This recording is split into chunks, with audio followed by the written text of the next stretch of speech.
Violée par la mort.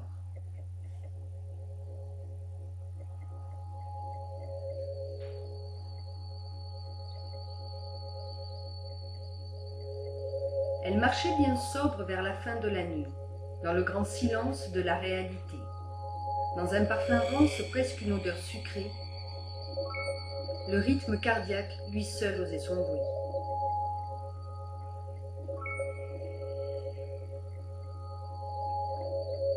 La peur est là, bien sûr, embaumant de poussière, dans des fringues sales mitées par la prière.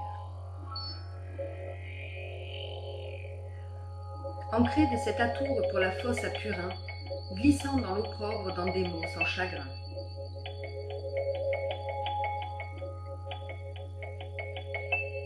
Face à elle, un être, sortant d'un cimetière, s'adressant à elle comme pour la séduire. Ô toi de beau giron, entre dans mon hier, ton encre dans mes bas-fonds qui ne peut plus fuir.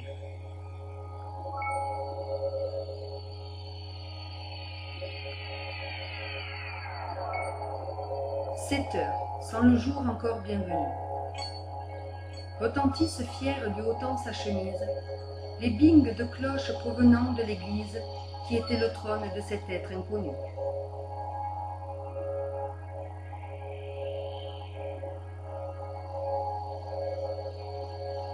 Un bouton pour le temps, un autre pour l'amour. Celui-là c'est ma vie, celui-ci c'est ta tombe.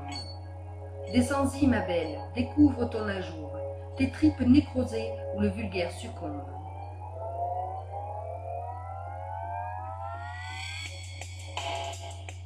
La mort la dénude de son regard malsain, en caressant ses joues d'un funèbre sourire. Ô être de la nuit, si froide est votre main, lui souffle la femme qui ne cesse d'écrire.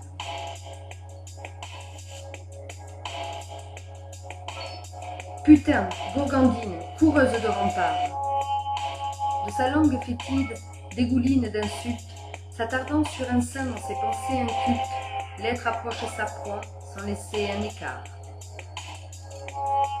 Turgescente, envieuse de vouloir tout savoir, dans ce monde incertain où le jour la violente, la femme lui offre son regard le plus noir pour se sentir ici une misérable fiente.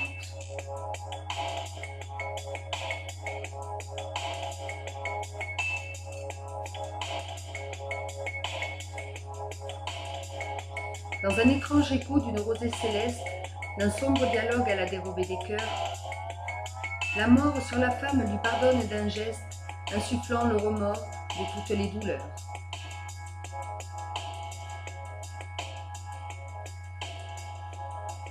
Féminine famine ou chagrin masculin, plus rien n'a de place dans l'antre de sa bouche. De paroles infectes l'enfournant de venin dans son intimité qui se fait peu farouche.